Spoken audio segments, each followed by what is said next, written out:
I'm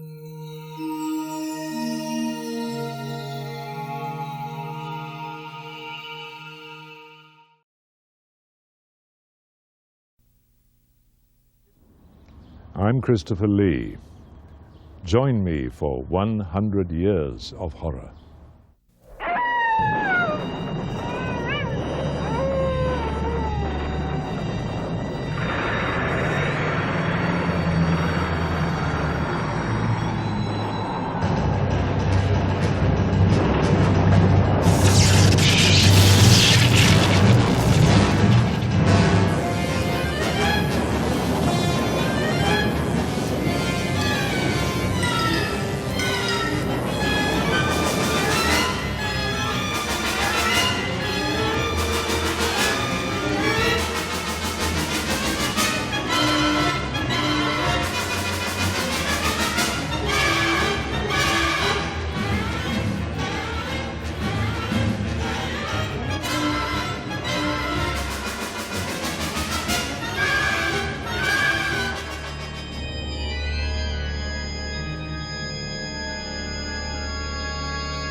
Vampire is? Yes. I've heard of vampire bats. No, not bats. Vampires. Human vampires.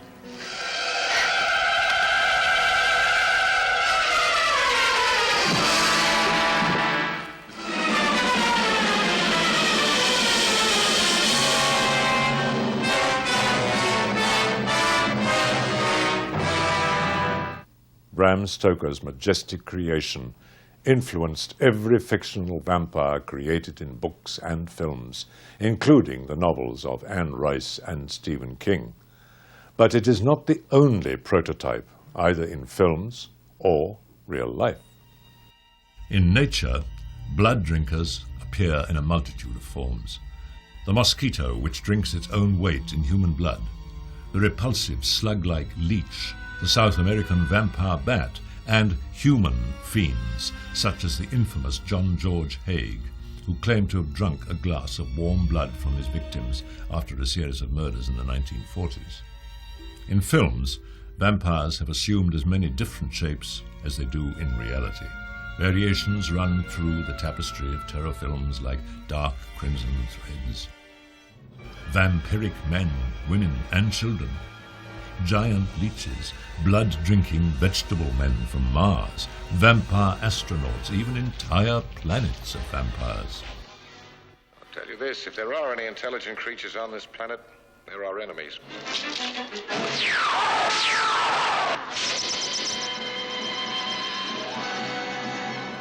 In 1944, Val Lewton, producer of The Cat People and The Body Snatcher, made this film for RKO.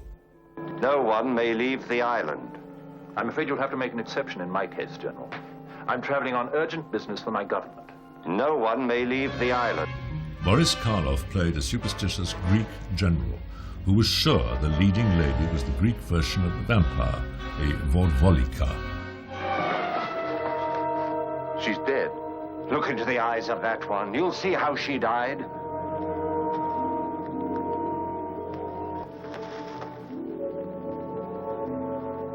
What do you mean, spying on us like this? You feel that Thea is some sort of evil influence. Was that it? What are you going to do about it? When I am sure, I will destroy her. 20 years later, Boris Karloff played his only vampiric role as the grizzled Verdalak in an adaptation of Nikolai Gogol's short story. I'm hungry. In this film, he portrayed a vampire of a rare type. He could only live on the blood of those he loved. The striking imagery can be attributed to director Mario Bava. This is Black Sabbath.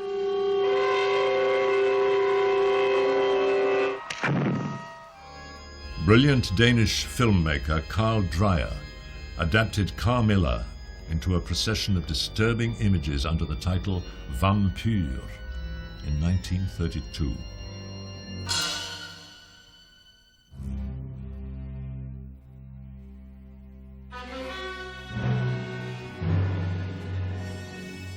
The gauze-filtered photography and stylized acting underlined the strange, dreamlike feeling of the film.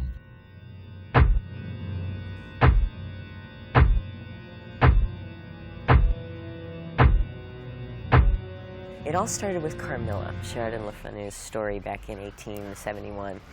And there's been countless spin-offs of the Carmilla story ever since.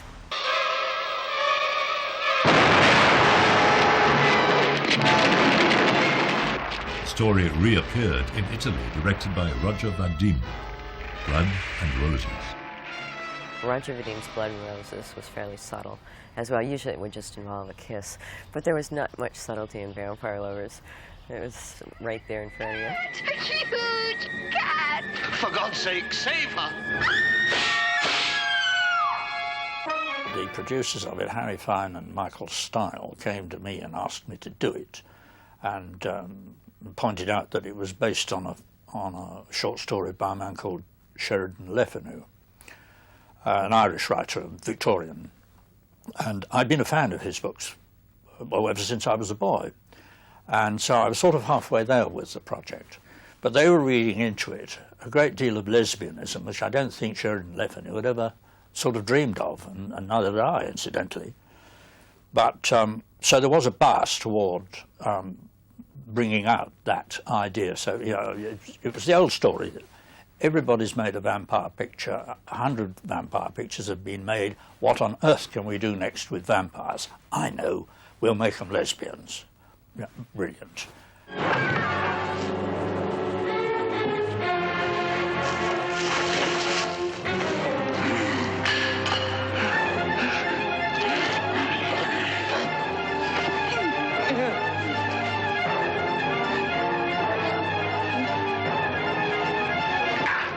It's an intriguing sub-genre there because it's like they cross the line of sexuality. They are beautiful women, they're very seductive, they're objects of desire, but they are also images of death. So they're very complex figures. This is not a simple throwaway kind of character. Also, it establishes a woman as an effective menace in these movies, which is kind of a new thing.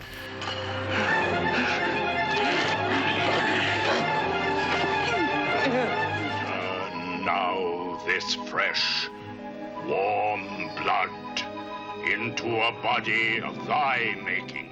I hadn't even seen a first cut, and I remember I went under the seat when they had some love song in it. It was really quite embarrassing. I mean, really incredibly embarrassing, actually. I mean, fortunately nobody in the audience knew who I was, but I still went under the seat. I curled up. I died. Hated the movie. Hated it. The portrait of Carmilla Karnstein died 1710. Do you know who the portrait was of, Mircalla?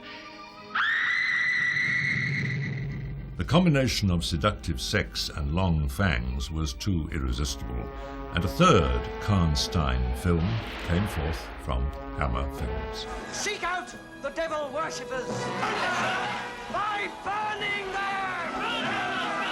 them! Look, what do you see? We are the undead, immortal. The devil has sent me twins of evil.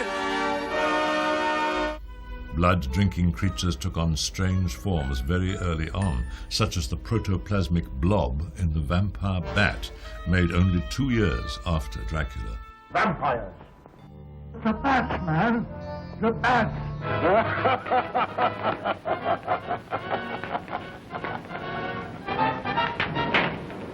You're weakening, aren't you? Your time has almost come. In a vampiric variation, Dead Men Walk, George Zucco played twin brothers. Look! Good heavens! There's 2 of them! One dead and rather evil, one quite upstanding.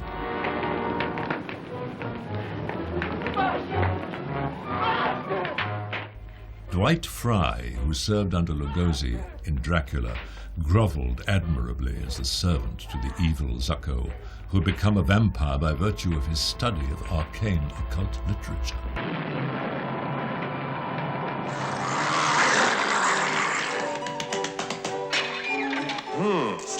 I've never been a fan of Frankenstein or horror films to this day. I've made many. When Polanski cast me, I'd never seen a Dracula before. I hardly ever heard of one. And some people ask me how, you know, not knowing anything about it, how did you sort of come to grips with the character?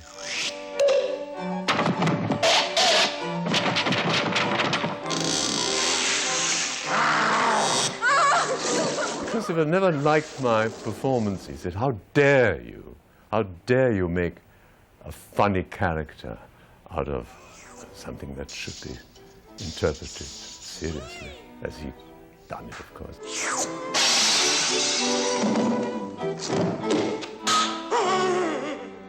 Fodemain knew quite well that I was joking at the time. Certainly, I always took my portrayal of Count Dracula quite seriously, but that didn't prevent me from having fun with the sinister image. As early as 1959, I starred in the comedy Tempi duri per I vampiri. I played a funny, smallish part as the ship's vampire in the Peter Sellers comedy The Magic Christian. Oh, is he gonna get his now?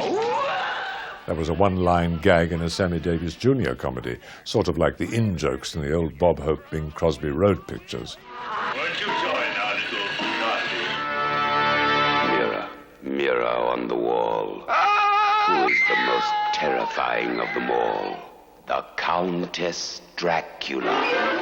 The real Countess Elizabeth Bathory bathed in virgin's blood during the 15th century. She said it kept her looking young. Who is to argue with that? Me? No. Blood. Whose blood? Dobie! Look at me, Dobie. Look at me. And what will your daughter say?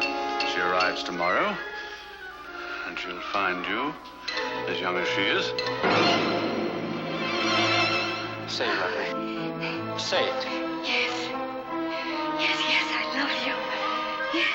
Countess Bathory became a fictional character in films like Werewolf versus the Vampire Woman, made in 1971.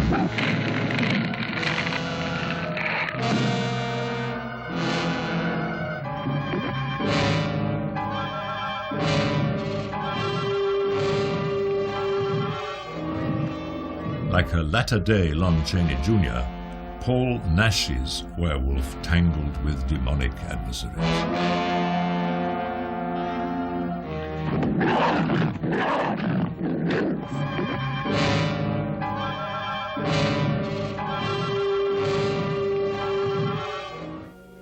Public perception of bats and Bela Lugosi was cemented in 1940.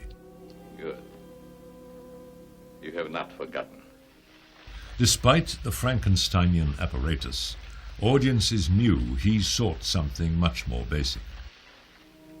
You hate this strange oriental fragrance, even while you sleep. Just as you did before I made you big and strong. Now, if you detect a fragrance in the night, when you're fully awake, you will strike.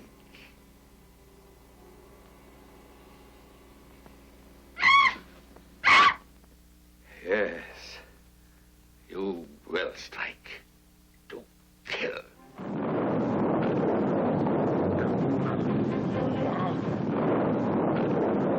A chemical addiction to blood produced The Vampire, played by Broadway star John Beale in 1957.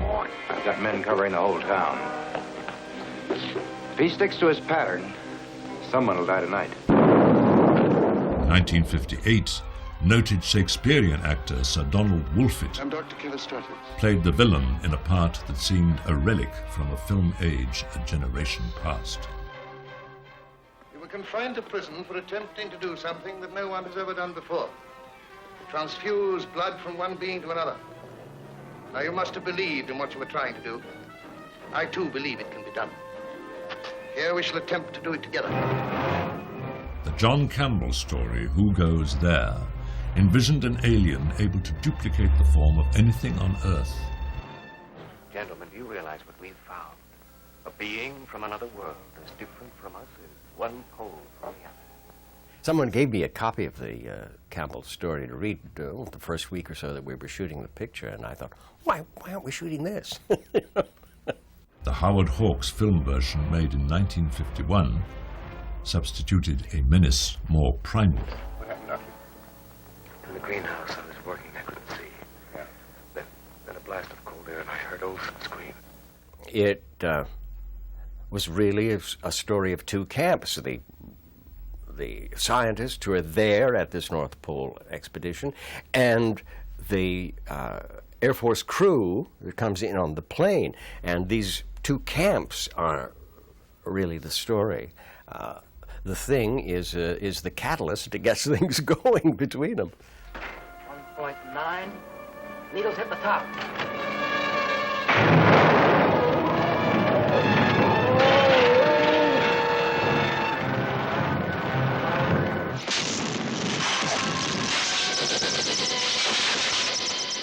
The ingenious Italian director and cinematographer Mario Bava envisioned the weird landscape for Planet of the Vampires.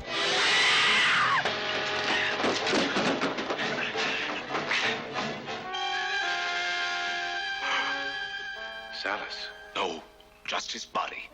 In Planet of the Vampires, Mario Bava's style comes through in spite of the unusual setting.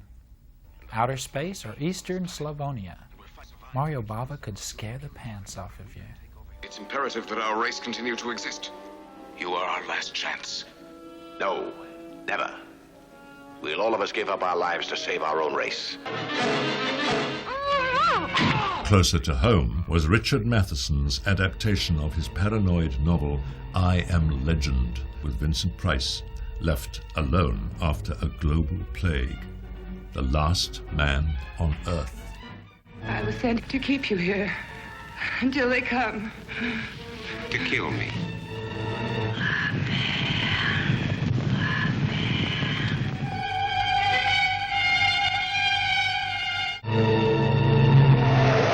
The last man on Earth always carries an automatic weapon.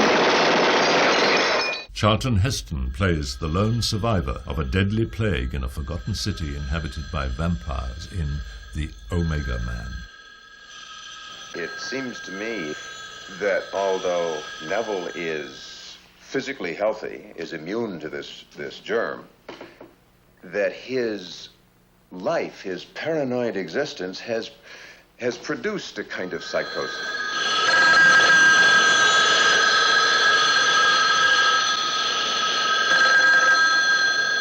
There is no phone. There is no phone ringing, no phone.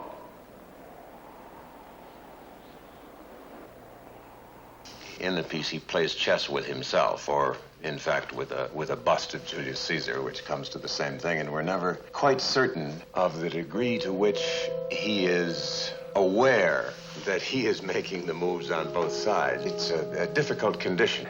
Did you move?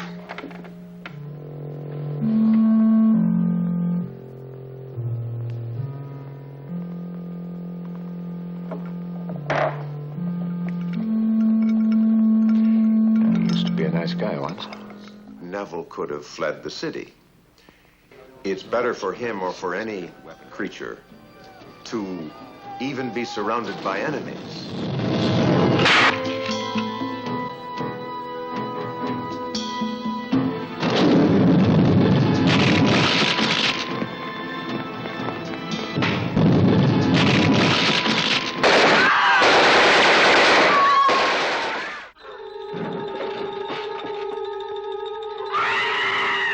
There was a problem with Paul Birch on Not of This Earth, one of my earliest films. I think he had made some comment about the fact that we were shooting on a low-budget film. And I said, well, Paul, you know, some of us are trying our best, whether it's a low-budget film or not, and that somewhat upset him. But it was eventually patched over. I don't think it was anything personal between him and Roger. Because he had an argument with me, he had an argument with Jonathan, he had an argument with Beverly. He just argued with everybody. He was really a malcontent. And what happened was he was replaced in the middle of the picture with a double. I don't know too many people who know this. That they got a guy who just barely looked like him, and they would shoot him from the side and from the back and with the glasses and everything. It was hard to tell who it was, but yeah, we used a double for at least a third of the picture. He's going to kill me! Stay there, I'm on my way. I can't stay. The story was remade in 1988 with former Sex star Tracy Lords in the Beverly Garland role. When we were making low-budget science fiction films and so forth, they were called exploitation films. Later on, the major studios started to make the same type of films on bigger budgets, and they were called genre films. Now they're making them on even bigger budgets, and they call them high-concept films. I've just been there all along. I can make an exploitation film, a genre film, or a high-concept film. You see? He's been bitten on the mouth. God's sake, I survived the vampire's bite. He is not the man you are. I'm doomed. My soul a never-ending torment. Kill me! Kill me!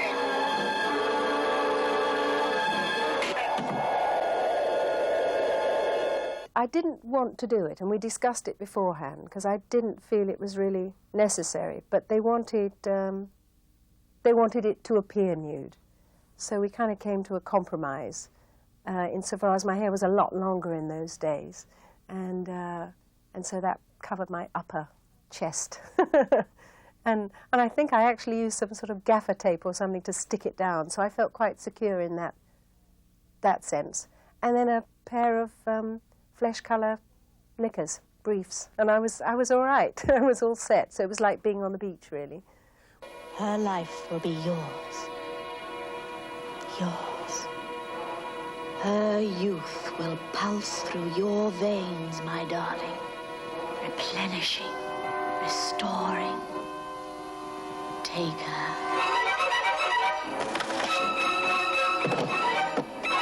At your service, sir. To the death.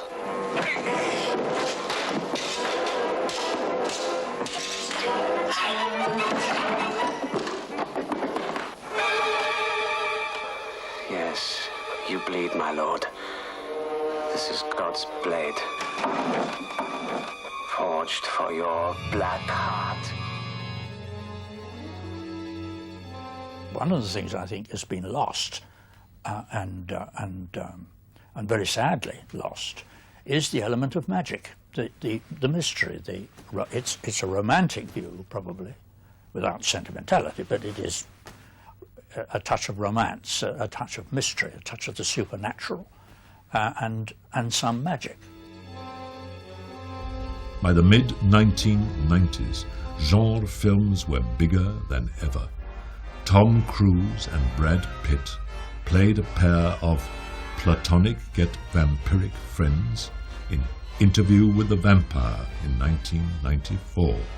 And while the reviews were mixed, the box office was decidedly spectacular. The vampire in its many forms and guises, male, female, and indescribable, has never and will never lose its grip on the human imagination. As long as human beings congregate in the dark, as long as their hearts race and their blood puns in their veins, the undead will haunt the graveyards and the theatres of the world. One moment before you go. I hope these images of the undead won't give you bad dreams. So just a word of reassurance. Tonight, when you've turned off the lights and you imagine there is something behind the curtain, or you think you see a demonic, hungry face at the window, well, relax and pull yourself together. Just remember that after all, there are such things.